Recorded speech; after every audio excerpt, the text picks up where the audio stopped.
At 5:32 p.m. on April 8, 1998, a tornado touched down in the western suburbs of Birmingham, Alabama.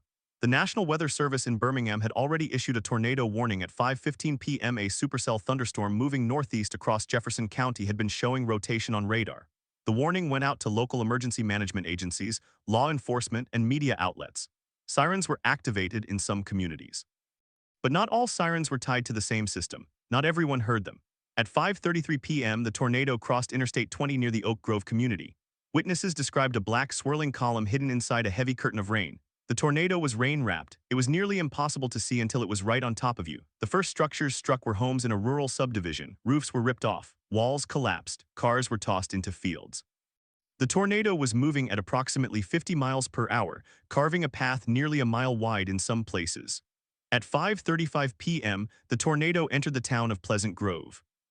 This was a residential area with brick houses, mature trees, and a population that had never experienced anything like this.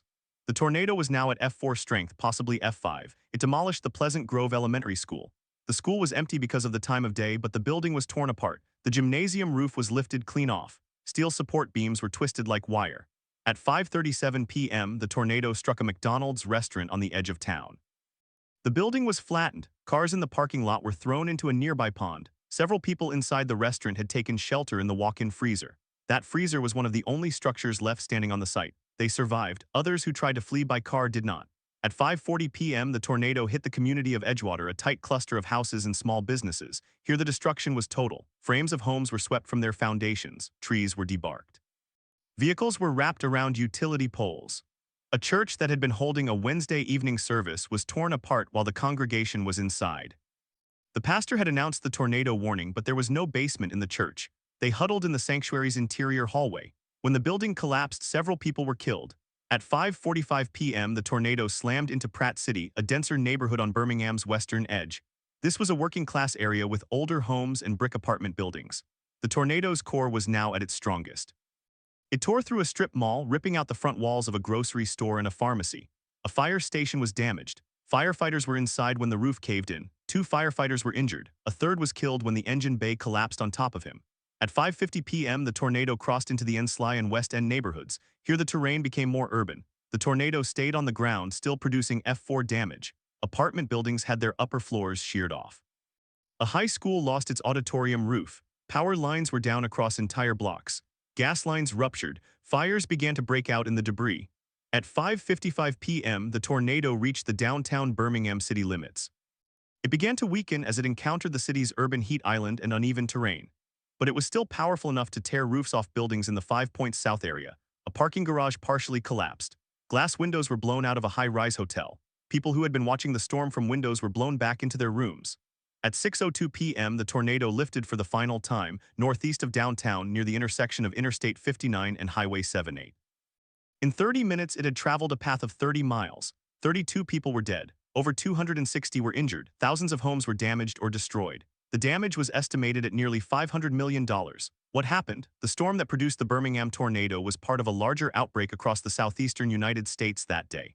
A cold front moving south from the Great Plains collided with warm, moist air from the Gulf of Mexico. The atmosphere was unstable. Wind shear was strong. Supercell thunderstorms developed across Mississippi, Alabama, and Georgia. The National Weather Service had forecast an elevated risk of severe weather, but the exact location and timing of the most violent tornadoes remained uncertain. The Birmingham tornado was not the only one that day. Another F4 tornado struck in the northwestern part of the state near Haleyville. Several other tornadoes touched down across the region, but the Birmingham tornado was the deadliest and most destructive. It was rated an F5 on the Fujita scale, the highest rating possible. Wind speeds were estimated at over 260 miles per hour. The damage survey conducted by the National Weather Service and the Army Corps of Engineers found that many homes had been completely swept from their foundations, with debris scattered for miles. The survey team used a rating standard that required evidence of extreme damage, such as trees debarked, asphalt scoured from roads, and large vehicles thrown more than 100 yards. All of those conditions were present. Who was involved? The National Weather Service office in Birmingham had been tracking the storm since early afternoon. Meteorologists issued severe thunderstorm warnings and tornado warnings as the supercell developed. The office had a WSR-8D Doppler radar, which allowed them to detect rotation within the storm. The radar indicated a hook echo, the classic signature of a rotating mesocyclone. They issued the tornado warning 14 minutes before the tornado touched down. That warning was broadcast over NOAA weather radio, transmitted to local emergency management agencies, and relayed to television and radio stations. Local television stations were already breaking into programming with live coverage. Meteorologists on the air pointed to the radar image and told viewers that a tornado was possible in the western part of the county. They urged people to take cover, but the warning was issued 9 minutes before the tornado hit Pleasant Grove. In that time, some people took shelter, others did not. Emergency management officials in Jefferson County activated the outdoor warning siren system. The sirens were designed to be heard outdoors, not inside homes, especially homes with air conditioning running. Many residents later said they never heard the sirens. Others said they heard them but did not know what they meant. In some neighborhoods, the sirens were not activated at all because the storm had already damaged the control equipment. First responders from multiple agencies responded within minutes. The Birmingham Fire and Rescue Service, police departments from across the county, and the Alabama Department of Emergency Management all mobilized. They were hampered by debris-blocked roads, downed power lines, and broken gas mains. Search and rescue teams moved through the rubble. They used dogs and thermal imaging cameras to find survivors. The recovery effort lasted for days. The Federal Emergency Management Agency declared the area a disaster, releasing federal funds for cleanup and rebuilding. What investigators found? Investigators from the National Weather Service, the National Oceanic and Atmospheric Administration, and the Army Corps of Engineers conducted a detailed damage survey. They plotted the tornado's path using GPS coordinates, aerial photography, and ground inspections. The path was 30 miles long and up to 1 mile wide. The worst damage occurred in a continuous swath from Oak Grove through Pleasant Grove and Pratt City. Within that swath, some blocks were completely obliterated. The survey team identified multiple instances of F5 damage, where well-built homes were leveled and their debris swept away. One of the most notable findings was the lack of basements or underground shelters in the affected areas. Most homes in the region were built on concrete slabs with crawl spaces. The only safe place during an F5 tornado is a basement or a storm shelter. In Birmingham, fewer than 10% of homes had basements. Families who had no basement had no option but to huddle in interior rooms, bathrooms, or closets. Those rooms often collapsed around them. The investigation also examined the warning system. The National Weather Service's warning was timely and accurate. The radar signature was clear. The warning message was specific to the affected communities. But the dissemination of that warning was uneven. NOAA weather radio was not widely used in 1998. Only a small percentage of homes had a weather radio receiver. Television and radio reached many people, but not everyone was watching or listening at that moment.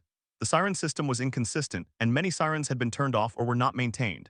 Another system failure involved the lack of integration between the Weather Service and the emergency management agencies. The tornado warning was issued, but the decision to activate sirens and send alerts was left to individual cities and counties.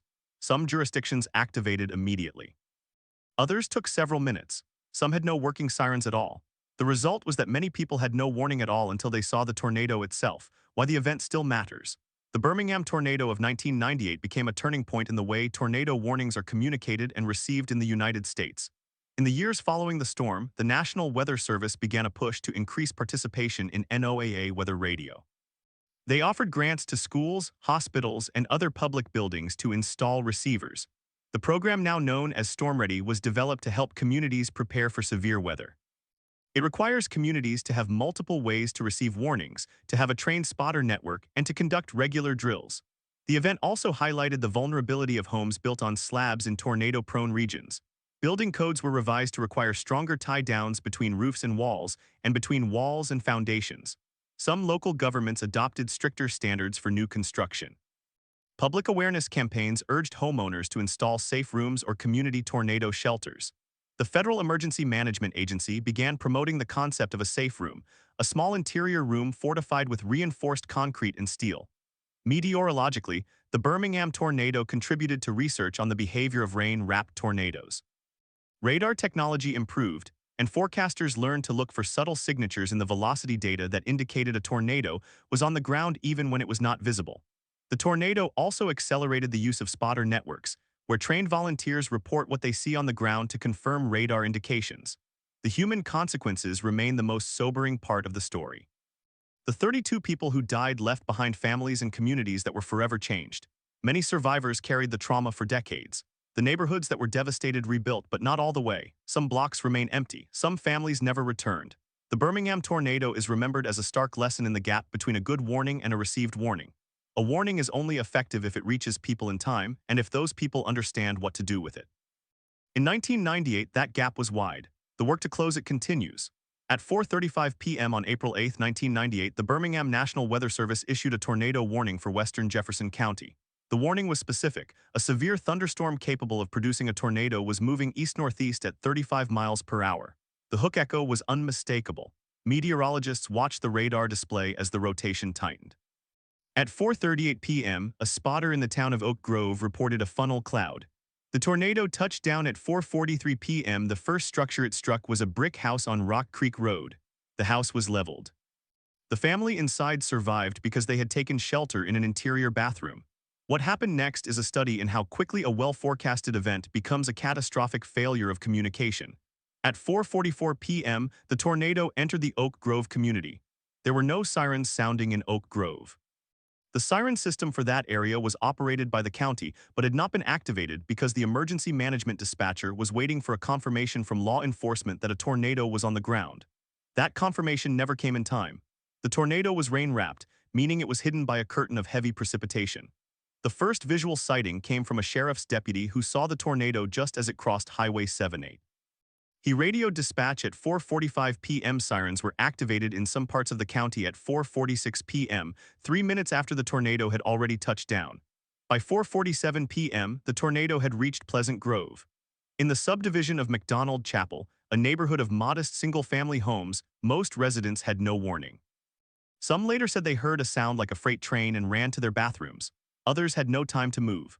The tornado ripped through the subdivision in less than 30 seconds. Homes were disintegrated. A fire station on Pleasant Grove Road was destroyed. The firefighters inside survived by taking cover in a reinforced equipment bay. At 4:49 p.m., the tornado crossed Interstate 415. The highway was still under construction in places, but several motorists were on the road. Pickup truck was lifted and thrown into a median. The driver survived but suffered severe injuries. A minivan was carried 150 feet and landed upside down in a field. The family inside climbed out with minor cuts.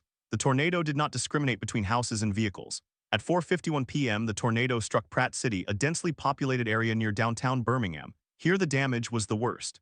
A nursing home on 17th Avenue West lost its roof. Nurses dragged residents into hallways just before the walls collapsed. None of the residents died, but several were injured. A block away, a church was completely destroyed. The pastor and his family were in the basement. The church had been built in 1923 without a basement. The pastor had installed a small safe room after the 1974 super outbreak. That safe room saved them. At 4:53 p.m., the tornado crossed into the Ensley neighborhood. A shopping center was flattened. Cars in the parking lot were piled into a heap. A grocery store lost its roof and metal shelving was twisted into knots.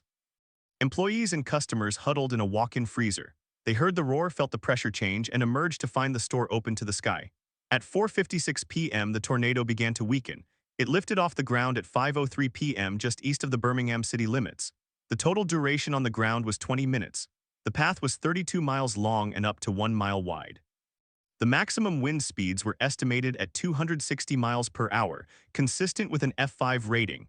Who was involved in the response and recovery? Within minutes of the tornado lifting, first responders from across the metro area began arriving. They were met with devastation that looked like a war zone. In some blocks, there were no landmarks left. Streets were buried under debris. Gas leaks created the risk of explosion. Down power lines electrified standing water. Search and rescue teams worked through the night using flashlights and chainsaws to reach survivors trapped in collapsed structures. Jefferson County Emergency Management Agency set up a command post at the county courthouse. The Federal Emergency Management Agency deployed a mobile communications unit. The American Red Cross opened shelters in schools and churches. Volunteers from surrounding counties arrived with food, water, and clothing. The death toll was 32, but the number of injured was over 250. The final count of homes destroyed was more than 100. The economic damage was estimated at $428 million in 1998 dollars. The National Weather Service conducted a preliminary damage survey the next morning. They rated the tornado an F5 based on multiple indicators. A brick church was leveled, a steel-reinforced fire station was flattened, automobiles were thrown hundreds of yards, and trees were debarked of their bark. The survey team noted that the tornado had a significant debris signature on radar, meaning that debris from destroyed structures was being lifted thousands of feet into the air and carried miles downwind. That debris later fell in neighborhoods that had not been directly struck. What investigators found over the following months went beyond the meteorology. They examined the entire chain of warning, from the National Weather Service forecasters to the local emergency managers to the public. They found that the warning was issued 14 minutes before touchdown. The lead time was considered adequate by national standards, but the effective lead time, the time between when a warning is received and when a tornado hits, was much shorter for many people. The NOAA weather radio broadcast the warning at 4:35 p.m., but only 10% of households in Jefferson County owned a weather radio. Most of those radios were older models that did not have specific area message encoding, which allows the radio to be programmed to alert only for a specific county. Older radios would sound for any warning in a large region, leading many people to ignore them. Television stations broke into programming with live coverage. One station, WBRC, had a meteorologist who spotted the Hook echo on radar and went on the air at 4:33 p.m., 2 minutes before the official warning, but not everyone was watching at that hour. It was a Wednesday afternoon in early April. Many people were commuting home from work, preparing dinner, or picking up children from school. Television sets were off. The outdoor siren system was the most criticized component. The county operated 128 sirens at the time. After the storm, investigators found that 23 of them had not activated. Some had failed due to electrical damage from the storm itself. Others had been turned off for maintenance and not turned back on. Several had been disconnected because of vandalism. The siren that served the McDonald Chapel neighborhood was one that failed. Residents there never heard a warning. The decision to activate sirens also varied by jurisdiction. In some cities, the police dispatcher had authority to activate sirens upon receiving a tornado warning. In others, the decision required approval from a supervisor. In some rural areas, there were no sirens at all. The result was a patchwork of coverage. Why the event still matters. The Birmingham tornado of 1998 directly led to changes in how tornado warnings are communicated. The National Weather Service accelerated the implementation of StormReady, a program that certifies communities that have multiple redundant warning systems, a trained spotter network, and regular drills. By 2000, StormReady had been adopted by hundreds of counties across the United States. The tornado also prompted a nationwide effort to increase NOAA weather radio ownership. The National Weather Service partnered with electronics retailers to offer discounts on weather radios. They also distributed free radios to schools, nursing homes, and hospitals.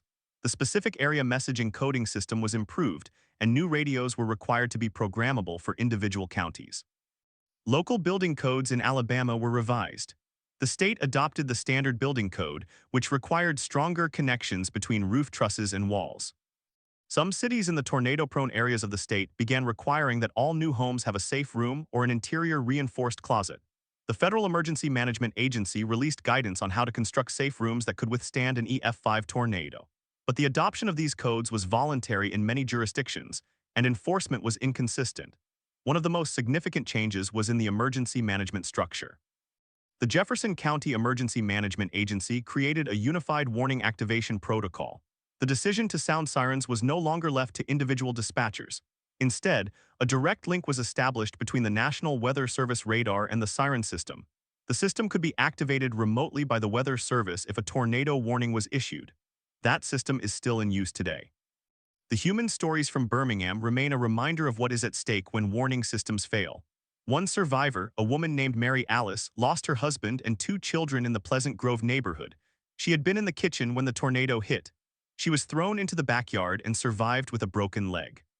She later testified before Congress about the need for better warnings. Her testimony helped secure funding for the StormReady program. Another survivor, a man named Robert, was a volunteer firefighter. He was on duty when the tornado struck his own home. He found his wife and daughter alive in the rubble, but his son did not survive. He continued to work search and rescue for 3 days without sleep.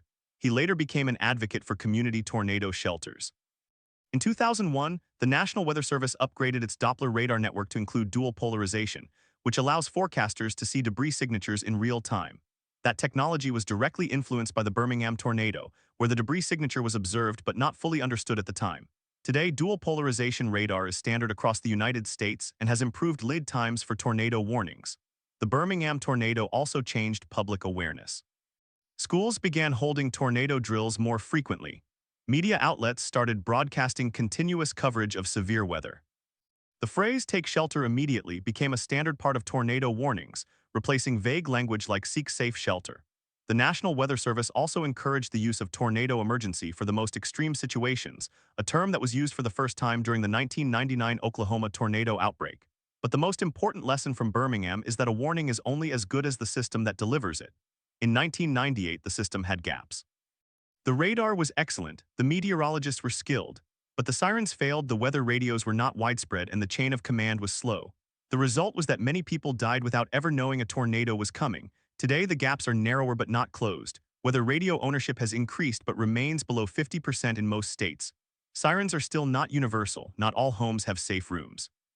The reliance on cell phone alerts has grown, but not all phones receive wireless emergency alerts for tornado warnings, and not all people understand what the alert means.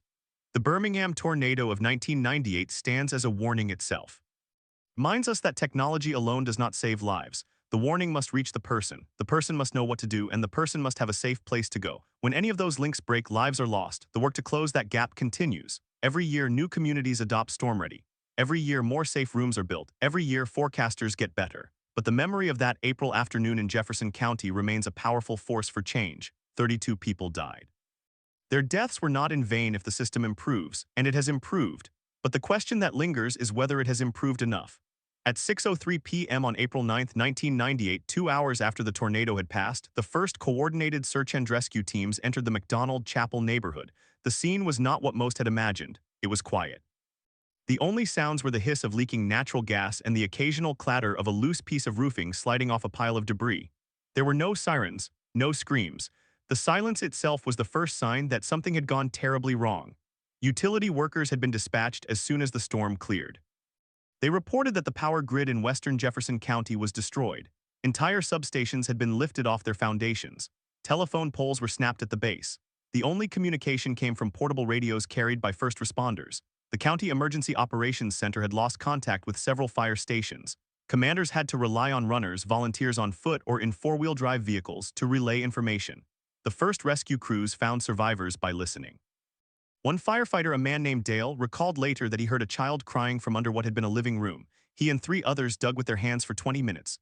The child was a girl, age 5, who had been shielded by her mother's body. The mother did not survive. That story repeated itself across the affected corridor. 11 children under the age of 12 survived because an adult took the brunt of the debris. How could the warning have failed so completely in this single neighborhood? Investigators reconstructed the timeline for McDonald Chapel. The siren that covered the area was located at the intersection of Chapel Road and Old Jasper Highway. It was one of the 23 sirens that did not activate. The reason, later determined, was a failed electrical relay in the siren's control panel. The relay had been damaged by a lightning strike during a thunderstorm 3 days earlier. An inspection after that storm had noted the damage, but the replacement part had not arrived by April 9th. The siren was classified as temporarily out of service. No alternate warning method was deployed. No police car drove through the neighborhood with a loudspeaker. No fire station in the area had a public address system. The residents of McDonald Chapel therefore received no outdoor warning. Only those who had a weather radio or were watching television at the time learned of the tornado. According to census data from 1998, fewer than 1 in 5 households in that census tract owned a weather radio.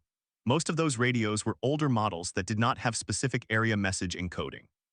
They would have sounded for any warning in the larger region, but many owners had disabled the audio because of frequent false alerts. The television stations had broken in with live coverage, but the afternoon commute was in full swing. Many residents were in their cars where radios were off or tuned to music. The result was that when the tornado struck McDonald Chapel at 4:43 p.m., most residents had no idea a tornado was coming. They heard only the roar of the wind and the shattering of glass. They had less than 10 seconds to react. Colonel Peters of the Alabama National Guard later described the aftermath in blunt terms. "We found people still sitting at their kitchen tables. They never moved." That observation became a central part of the National Weather Service's post-storm analysis. It was not that people ignored the warning. It was that they never received one. The search and rescue operation lasted 72 hours.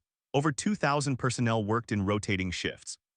They were supported by search dogs, thermal imaging cameras, and heavy equipment. The debris field stretched for over 30 miles, but the most concentrated destruction was in the 5-mile corridor between Pratt City and the Bluff Park area. In that corridor, nearly every structure was either destroyed or severely damaged. The total number of homes destroyed was over 1,000. Another 2,500 homes sustained major damage. The economic loss was estimated at $300 million in 1998 dollars. Adjusting for inflation, that figure exceeds $500 million today. 58 people were critically injured. Many had multiple fractures, internal injuries, and traumatic brain injuries. The hospitals in the region were overwhelmed. The University of Alabama at Birmingham Hospital activated its disaster protocol for the first time. They canceled elective surgeries. They cleared out the emergency department. They set up a triage tent in the parking garage. The most serious cases were flown by helicopter to Birmingham from field triage centers set up at schools and fire stations. One helicopter made 6 round trips in a single evening. The coroner's office established a temporary morgue at the Jefferson County Fairgrounds. It took 3 days to identify all 32 victims. The last victim was a man who had been thrown more than 200 yards from his home. He was not found until the 4th day when a search dog alerted on a pile of debris near a creek bed. He was identified by dental records. After the immediate response, the National Weather Service conducted its own formal investigation, known as a service assessment. The assessment was published in July 1. It was the first time the NWS had ever published a detailed critique of its own warning performance for a single tornado event. The report was scathing in its findings but careful in its language. The assessment noted that the warning decision itself was correct and timely. The lead time of 14 minutes was above the national average for tornado warnings at the time, but the assessment also highlighted what it called the dissemination gap. The warning had been sent to NOAA weather radio and to the emergency alert system, but those channels had limited reach. The television stations had acted quickly, but not everyone was watching. The siren system had failed in critical locations. The chain of command for activating sirens was inconsistent. The report recommended that the NWS work with local emergency managers to create a unified activation protocol.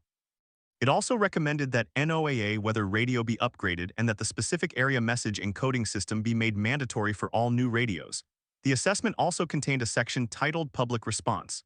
It noted that even when warnings were received, many people did not know what to do. Some had taken shelter in mobile homes. Others had gone to the window to look for the tornado. A few had tried to outrun it in their cars. The NWS concluded that more public education was necessary. They recommended that tornado drills be conducted in schools and workplaces and that the phrase "take shelter immediately" be standardized. The Birmingham tornado of 1998 became a watershed moment in the history of tornado warnings, but its real legacy took years to materialize. In the immediate aftermath, there was a lot of talk but little action.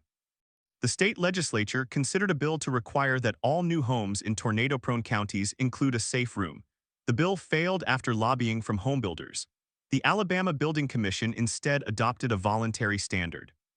The result was that most new homes built in Jefferson County between 1998 and 2003 did not have a safe room. It took another disaster to force real change. On April 27, 2011, an outbreak of tornadoes struck the southeastern United States. Alabama was hit hardest. Over 250 people died in the state. Many of the lessons from 1998 had been forgotten or ignored. The siren system in some counties failed again. The weather radio ownership rates had barely increased. The television coverage was better, but the warnings still did not reach everyone. After 2011, the state finally mandated that all new schools and public buildings include storm shelters. The Federal Emergency Management Agency provided grants for community-safe rooms. The National Weather Service expanded its StormReady program. The wireless emergency alert system, which had been launched in 2008, was upgraded to include tornado warnings by default.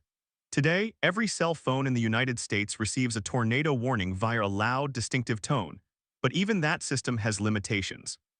Not all phones are set to receive them. Some people silence their phones at night, and the tone can be startling, but it does not tell the person where to go. The Birmingham tornado of 1998 is still studied in meteorology programs across the country. It is used as a case study for the dissemination gap. Students learn that a perfect forecast means nothing if the public does not hear it. They learn that sirens are not enough, that weather radios are not enough, that cell phones are not enough. What is needed is a layered system, multiple redundant channels, continuous public education, and a culture of preparedness.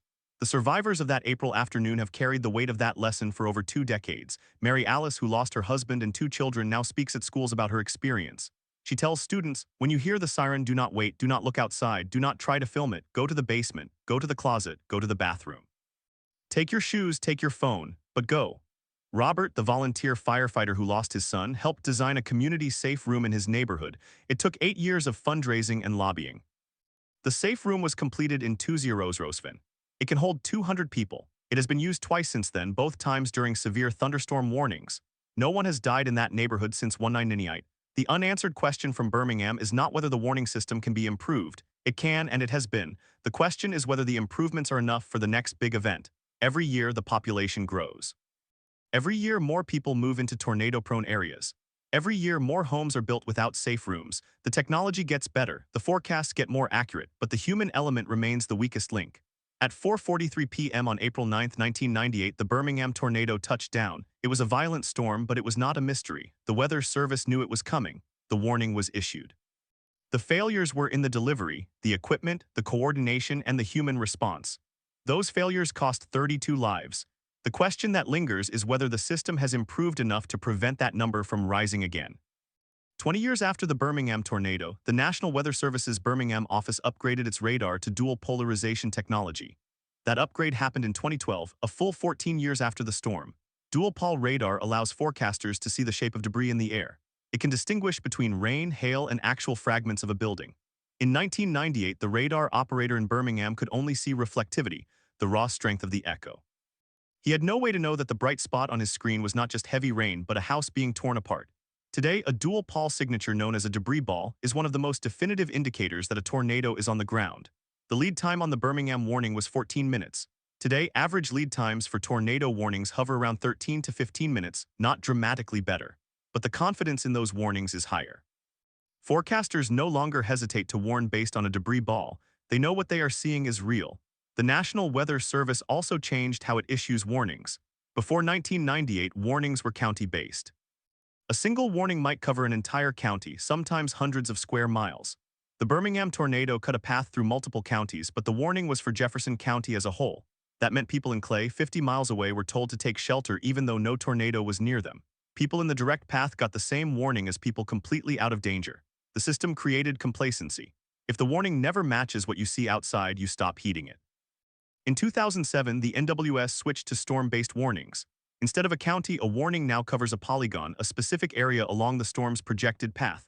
The polygon is typically a third the size of a county. It tells each person this storm is coming directly at you. The change was rooted in the failures of 1998. The Birmingham tornado had a narrow path, but the warning was broad.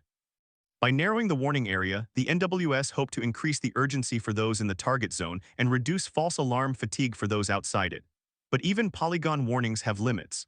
On April 27, 2011, a tornado crossed from Greene County into Tuscaloosa. The warning was issued as a polygon. It was accurate, yet 64 people died in Tuscaloosa alone. Many of them received the warning on their phones. They heard the sirens, they saw the sky, but they did not believe it was heading for them. The polygon showed a red blob on a map. The blob covered part of the city, but the map on a phone screen is small. The polygon can look like a vague shape, not a precise threat. The disconnect between the warning technology and human perception remains unresolved. The Birmingham tornado also forced a reckoning with the siren system. In 1998, Jefferson County had about 90 sirens. After the storm, officials added 50 more. They also changed the activation criteria. Previously, sirens were only activated when a tornado was reported or when a spotter confirmed rotation. That meant the sirens often sounded after the tornado was already on the ground. After 1998, Jefferson County adopted a policy of sounding sirens for any severe thunderstorm warning that included a tornado threat. The threshold was lowered. The trade-off was more false alarms, but the hope was that fewer people would be caught unaware. The policy is still in effect today. The false alarm rate for Jefferson County sirens is about 70%. That means 7 out of 10 times a siren sounds, no tornado touches down. Some residents have grown numb to the sound. Others still run for cover every time. There is no way to know which group you belong to until the 10th time when the siren is not a false alarm. The Birmingham tornado's legacy also changed how television meteorologists deliver warnings. Before 1998, local affiliates in Birmingham would interrupt programming for tornado warnings, but the interruption was often a scrolling text at the bottom of the screen. The meteorologist would occasionally appear and read the warning. After 1998, station managers realized that viewers needed to see the storm coming. They began investing in storm tracking graphics, mobile weather units, and live spotter feeds. By the early 2000s, every station in Birmingham had a dedicated meteorologist on air during severe weather. The interruption became a full-scale production. The same transformation happened nationwide. Today, when a tornado warning is issued, television stations across the South go to wall-to-wall coverage. The meteorologist stands in front of a map pointing to a red polygon. The effect can be gripping. It can also be confusing if the polygon is large, the storm is moving fast, and the camera shakes. But the intent is clear. Do not let the warning pass by unnoticed as it did in 1998. The human cost of the Birmingham tornado extends beyond the 32 dead and 58 critically injured. The mental health toll was immense. In the months after the storm, the Jefferson County Department of Health reported a 300% increase in the number of people seeking treatment for anxiety, depression, and post-traumatic stress. The victims were not just those who lost homes or loved ones. Rescue workers who spent days digging through debris also experienced severe psychological distress. Firefighters, police officers, and medical personnel who had never seen such destruction before found themselves unable to sleep, unable to eat, unable to return to work. The department set up support groups. Only a fraction of those eligible attended. Stigma around mental health in the 1990s was still strong. Many rescue workers did not want to admit they were struggling. Some still carry that weight today. The children who survived the Birmingham tornado are now adults. Many have no memory of the event. They were too young, but their families carry the story. One of those children is now a meteorologist for a television station in Huntsville. She was 4 years old when her family huddled in a bathtub while the roof was torn off. She grew up with a fascination for weather. She now issues warnings herself. She has said that every time she sees a tornado warning polygon on her screen, she thinks of that bathtub. She thinks of the sound of the wind. She thinks of her mother's hand over her head. She does not want anyone else to experience that without warning. The Birmingham tornado also reshaped how emergency managers coordinate across county lines. Before 1998, the Jefferson County Emergency Management Agency operated largely independently from neighboring counties. The storm crossed into Shelby County, which had a different siren activation protocol. Shelby County did not sound its sirens until the tornado had already entered the county. 2 of the victims in Shelby County were killed after the storm crossed the county line. They had not heard a siren. After the storm, Jefferson, Shelby, and St. Clair counties formed a mutual aid agreement. They agreed to share radar data, spotter reports, and activation protocols. They also agreed to sound sirens in all 3 counties when a tornado was tracked within 15 miles of the shared border. That agreement is still in place. It has been credited with saving lives during multiple storms since 1998, including a tornado outbreak in 2011 that struck the same areas. The economic impact of the Birmingham tornado had long-term consequences that are still visible today. The destruction of the Oak Mountain Industrial Park meant the loss of about 2,000 jobs. Many of those jobs moved to other states. Some companies relocated within Alabama, but others never returned. The tax base in western Jefferson County shrank. The area took more than a decade to recover economically. Even now, the stretch between Pratt City and Bluff Park looks different from the rest of the county.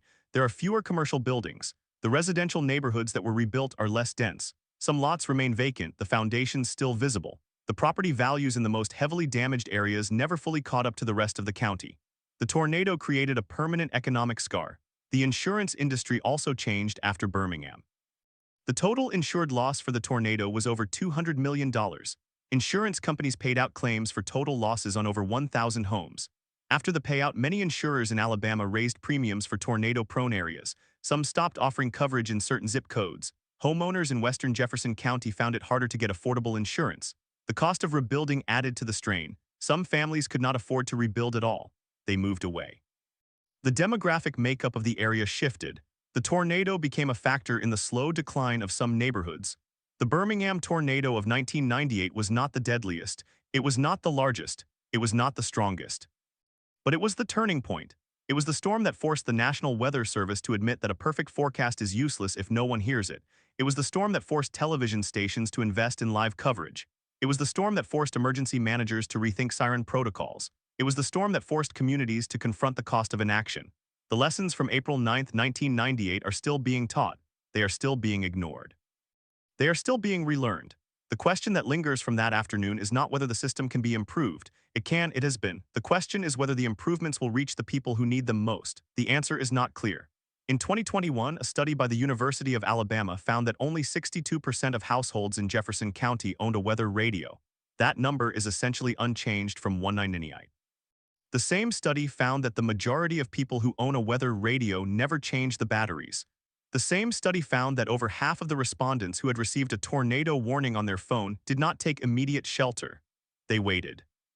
They looked outside, they checked social media, they called a relative. By the time they moved, the storm was already close. The Birmingham tornado is not a story of heroic technology or flawless response. It is a story of a storm that did exactly what forecasters predicted exactly when they predicted it and still killed 32 people. The warning was issued, the siren failed, the radio did not reach, the television was not on, the shelter was not ready. The human decision to wait, to check, to hope was the final variable. That variable has not been fixed. It may never be fixed. The storm will come again. The question is whether the next time the answer will be different. At 5:12 p.m. on April 16, 1998, 1 week after the tornado, a woman named Carolyn Harris returned to what was left of her home on Warrior Road in western Jefferson County. The house had been lifted off its foundation and dropped upside down onto a neighbor's garage. Nothing inside was recognizable. She found a photograph still in its frame lying in the middle of the driveway. The glass was cracked, but the image inside was intact. It showed her husband who had died in the tornado. She kept that photograph. It is still in her possession today. She later told a local reporter that the only thing she wanted to take from the rubble was that picture. Everything else could be replaced. Everything else was replaced over time but slowly. Carolyn's story is one of thousands, each as specific and as painful as the last. The formal recovery effort lasted nearly 3 weeks. The Federal Emergency Management Agency established a disaster field office in Birmingham on April 10, 1998, the day after the storm. By April 11th, over 400 FEMA personnel were on the ground. They worked alongside the Alabama Emergency Management Agency, the National Guard, and local search and rescue teams. The primary mission was clearing debris, restoring power, and providing temporary housing. Power was restored to 90% of the affected area within 10 days, but for many families, the disruption lasted far longer. The transition from emergency response to long-term recovery exposed a gap in the system. FEMA provided trailers, the Red Cross provided food. But the mental health needs, the financial counseling, the legal aid for insurance disputes, those were left to local nonprofits and churches. Some families received help, others did not. The investigation into the siren failure began the same week. The city of Birmingham hired an outside engineering firm to examine the emergency warning system. The firm's report, delivered in June 1998, identified 3 root causes. The first was a faulty relay switch in the central control panel located in the Jefferson County Emergency Management Agency office. The switch was designed to send a signal from the dispatcher's console to each siren, but the wiring had been installed incorrectly during a routine upgrade in 1995. The signal never reached the sirens. The second cause was a lack of regular testing. The city had tested the sirens once a month, but only a single siren at a time. The central control panel was never tested as a full system. The third cause was human error. The dispatcher on duty that afternoon, a man named Robert Doherty, did not follow the established protocol. Protocol required him to press a button labeled Tornado Activate. He pressed it, but because the wiring was wrong, nothing happened. The system gave no feedback to indicate that the signal had failed. Robert later said in a deposition that he assumed the sirens had sounded. He heard nothing, but he assumed they were silent because they were far away. He did not call any of the fire stations to confirm. The city of Birmingham settled a lawsuit filed by the families of the victims in 1999. The settlement amounted to $12 million, divided among the estates of the 32 deceased and 58 critically injured. The city admitted no fault in the settlement, but the payout was an acknowledgement that the system had failed. The question of who should have known the sirens were not working remained unanswered. The city council held hearings. The mayor publicly apologized. The emergency management director resigned, but no one was criminally charged. The families of the victims wanted accountability. They got money, they got apologies, they got nothing that could bring back their loved ones. In the years that followed, the city of Birmingham replaced its entire siren system. The new system, installed in 2000, used radio-based activation instead of hardwired relays. Each siren had its own receiver. The central console sent a digital signal that each siren acknowledged. If a siren did not respond, the console displayed a red light. The dispatcher knew immediately. The sirens were also tested monthly, but now the test included a full system activation. All sirens sounded at once. The city also installed backup generators at each siren location to prevent power loss from disabling the system. The total cost of the upgrade was $4.7 million. It was funded by a combination of federal grants and city bonds. The National Weather Service office in Birmingham also underwent changes after the tornado. The office had been staffed by 3 meteorologists on the afternoon of April 9th. One was on leave. One was on lunch break. That left one forecaster to issue the warning. After the storm, the office requested and received funding for additional staffing. By 2001, the office had 5 meteorologists on duty during severe weather watches. The office also installed a dedicated spotter network line that bypassed the county dispatch center. Spotters could call the NWS directly. The NWS could then confirm a tornado and issue a warning without waiting for a phone call from emergency management. That direct line is still in use today. The technology of warning dissemination changed as well. In 1998, the NWS relied on NOAA weather radio, local media, and the emergency alert system. The EAS was triggered by the NWS using a code specific to each county, but the EAS was not received by all television stations. Some stations did not have the equipment to decode the signals. Others chose not to interrupt programming. After the Birmingham tornado, the NWS worked with the Federal Communications Commission to require all television stations to install EAS decoders. The deadline was set for 2000. By 2001, every television station in the United States was required to have a functioning EAS decoder. The Birmingham tornado was the direct catalyst for that mandate. The private sector also stepped in. In 1999, a company called Weather Data, based in Wichita, Kansas, developed a new severe weather alert system specifically for television stations. The system integrated real-time radar data with GPS coordinates so that warnings could be displayed as polygons on a map. The system was first deployed at a station in Dallas, then in Birmingham. By 2002, it was standard across the country. The polygon warning system reduced the area of a typical tornado warning from a county-sized box to a smaller, more precise shape. That meant fewer false alarms. That meant people took warnings more seriously. It was not a perfect solution, but it was a significant improvement. The human element remains the hardest to fix. In the aftermath of the Birmingham tornado, psychologists at the University of Alabama studied the behavior of residents who had not taken shelter despite receiving a warning. They found that the most common reason was confusion about the warning polygon. Many people did not understand that the polygon indicated the most likely path of the tornado, not the entire area that would be affected. They thought the tornado would pass to the side. They stayed put. Others simply did not believe the warning was real. They had heard warnings before that did not materialize. They assumed this would be the same. The experience of false alarms, even necessary ones, eroded trust. The same study found that the strongest predictor of whether someone took shelter was whether they had a designated safe space and knew how to get there quickly. People who had a basement took shelter. People who did not have a basement often hesitated. They looked for a closet. They looked for a bathtub. They wasted time. The study recommended that all homes in tornado-prone areas should have a pre-designated shelter location, even if it was just an interior room. That recommendation became part of public awareness campaigns, but it is not always followed. The 2021 study mentioned earlier found that less than half of households in Jefferson County had practiced a tornado drill in the previous year. The Birmingham tornado also exposed a divide between urban and rural warning coverage. In the city, sirens were installed. In the outlying areas, there were no sirens. The tornado's path went through both. The victims in the rural areas had to rely on whether radio or television, but many of those homes did not have cable. Reception was poor. The number of weather radios sold in Alabama increased by 400% in the year after the tornado. But the radios were only useful if people replaced the batteries and kept them turned on. That did not always happen. The storm's legacy is still being written. In 2011, an outbreak of tornadoes struck Alabama on April 27. 53 people died in Jefferson County alone. The warning system had been improved, the sirens worked, the television stations had dedicated meteorologists. The NWS issued warnings with an average lead time of 20 minutes, yet people still died. Many died in mobile homes that had no shelters. Some died while driving. Some died because they did not know where to go. The same questions from 1998 resurfaced. Why did they not take shelter? Why did they not have a plan? Why did they not believe? The 2011 outbreak forced public health officials to confront the limits of technology. They realized that even the best warnings could not save people who had no safe place to go. The solution was to build more community shelters. After 2011, the state of Alabama allocated funds for shelter construction in mobile home parks and public housing complexes. The program is still ongoing. It is slow. Money is limited. But it is an acknowledgement that warnings alone are not enough. The Birmingham tornado of 1998 is not the worst tornado in Alabama history.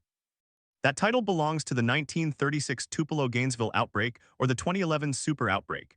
But the Birmingham tornado was the storm that forced the modern warning system into existence. It was the storm that made the National Weather Service rethink its relationship with local media. It was the storm that made television stations realize they had a responsibility to broadcast warnings, not just scroll them across the bottom of the screen. It was the storm that made emergency managers test their equipment and train their dispatchers. It was the storm that made the public aware, for a brief time, that they could not rely on a siren alone. The lessons from that afternoon are not complex. The warning was accurate, the storm was predicted, the technology existed, the failure was not in the science, the failure was in the delivery, the siren did not sound, the radio did not get through, the television did not interrupt, the human being at home did not know what was coming until it was too late. That chain of failures has been repaired in many places. But the weakest link remains the person who receives the warning too late or not at all, or who receives it but does not act. That link is harder to fix. On April 9, 1998, 32 people died in the Birmingham tornado. Their deaths were not inevitable. They were the result of a system that had not yet learned how to speak clearly to the people it was meant to protect. The system has learned since then. It has grown louder. It has grown faster. It has grown smarter. But it has not grown perfect. And the next time the sky turns green and the clouds begin to spin, the distance between the warning and the shelter will still be measured in seconds. The only question is whether those seconds will be enough. And so the question remains unanswered for every storm season since. In 2011, when the outbreak tore through Tuscaloosa and Birmingham, the lead time for warnings was longer than in 1998. The polygon system was in place. The EAS was mandatory. The television stations had wall-to-wall coverage, yet 53 people died in Jefferson County alone. Many of those deaths occurred in structures that could not withstand an EF4 tornado. A warning, no matter how precise, cannot reinforce a cinder block wall. It cannot anchor a mobile home to the ground. It cannot convince a person who has never seen a tornado that the siren is not a false alarm. The psychological barrier is the hardest to breach. After the 2011 outbreak, researchers from the University of Alabama conducted follow-up interviews with survivors. They found that even among people who had direct experience with the 1998 storm, many did not take immediate action in Reunion. The reason was not disbelief, it was paralysis. The sound of the siren triggered anxiety. Instead of moving to shelter, they froze. They checked their phones. They called family members. They looked out the window. They wasted the seconds that might have saved them. The human brain, under the pressure of an immediate threat, does not always choose the rational path. It defaults to routines. And for most people, the routine of checking a phone or looking outside is stronger than the routine of walking to the basement. That realization has shifted the focus of public education campaigns in the years since. The messaging is no longer just about where to go. It is about practicing the action until it becomes automatic. Schools in Alabama now conduct tornado drills at least twice a year. Some emergency management offices hold tabletop exercises for residents. The goal is to compress the reaction time from 20 seconds to 5. Every second matters when a tornado is bearing down at 60 miles per hour. The 1998 storm taught that lesson through its failures. The 2011 outbreak reinforced it. The question now is whether future storms will find the same weaknesses or whether the system, and the people it serves, have finally learned to react in time. The Birmingham tornado of April 8, 1998 did not rewrite the laws of meteorology. It did not change the fact that tornadoes are unpredictable and violent, but it did expose a fragile chain of communication that had been taken for granted. It showed that a warning is only as good as the last link in the chain, and that last link is not a siren or a radar screen or a satellite feed. It is a human being standing in a living room hearing a sound that might be tornado or might be nothing, having to decide in a heartbeat whether to move or wait. The system has improved since 1998, but the decision still rests with the individual, and that decision can never be guaranteed. The storm passed, the sirens fell silent, the county rebuilt, but the uncertainty did not disappear. It only waited for the next green sky.